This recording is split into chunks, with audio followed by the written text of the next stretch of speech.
Chapter 14.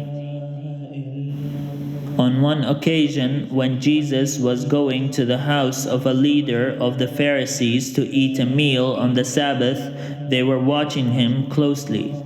Just then, in front of him, there was a man who had dropsy. And Jesus asked the lawyers and Pharisees, "Is it lawful to cure people on the Sabbath or not?" But they were silent. So Jesus took him and healed him, and sent him away. Then he said to them, "If one of you has a child or an ox that has fallen into a well, will you not immediately pull it out on a Sabbath day?" And they could not reply to this. When he noticed how the guests chose the places of honor, he told them a parable. "When you are invited by someone to a wedding banquet, do not sit down at the place of honor, in case someone more distinguished than you has been invited by your host. And the host who invited both of you may come and say to you, 'Give this person your place.' And then in disgrace you would start to take the lowest place. But when you are invited, go and sit down at the lowest place, so that when your host comes, he may say to you, 'Friend, move up higher.' Then you will be honored in the presence of all who sit at the table with you. For all who exalt themselves will be humbled, and those who humble themselves will be exalted." He said also to the one who had invited him, "When you give a luncheon or a dinner, do not invite your friends or your brothers or your relatives or rich neighbors, in case they may invite you in return, and you would be repaid. But when you give a banquet, invite the poor, the crippled, the lame, and the blind, and you will be blessed, because they cannot repay you, for you will be repaid at the resurrection of the righteous." One of the dinner guests, on hearing this, said to him, "Blessed is anyone who will eat bread in the kingdom of God." Then Jesus said to him, "Someone gave a great dinner and invited many. At the time for the dinner, he sent his slave to say to those who had been invited, 'Come, for everything is ready now.' But they all alike began to make excuses. The first said to him, 'I have bought a piece of land, and I must go out and see it. Please accept my regrets.'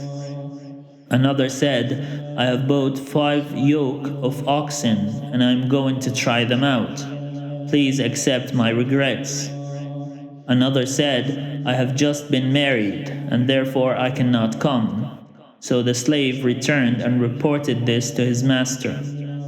Then the owner of the house became angry and said to his slave, 'Go out at once into the streets and lanes of the town and bring in the poor, the crippled, the blind, and the lame.'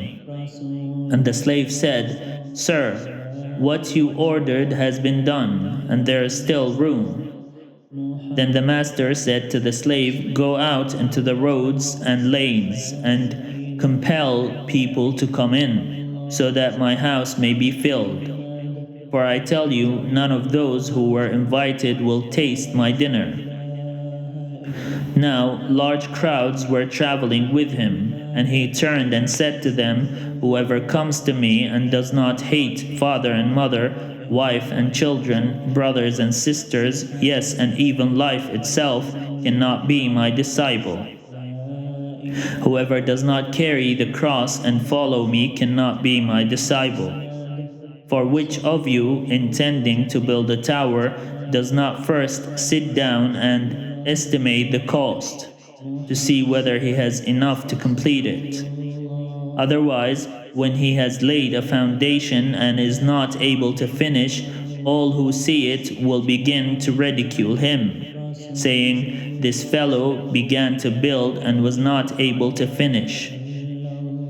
Or what king going out to wage war against another king will not sit down first and consider whether he is able with 10,000 to oppose the one who comes? against him with 20,000. If he cannot, then, while the other is still far away, he sends a delegation and asks for the terms of peace. So therefore, none of you can become my disciple if you do not give up all your possessions. Salt is good, but if salt has lost its taste, how can its saltiness be restored?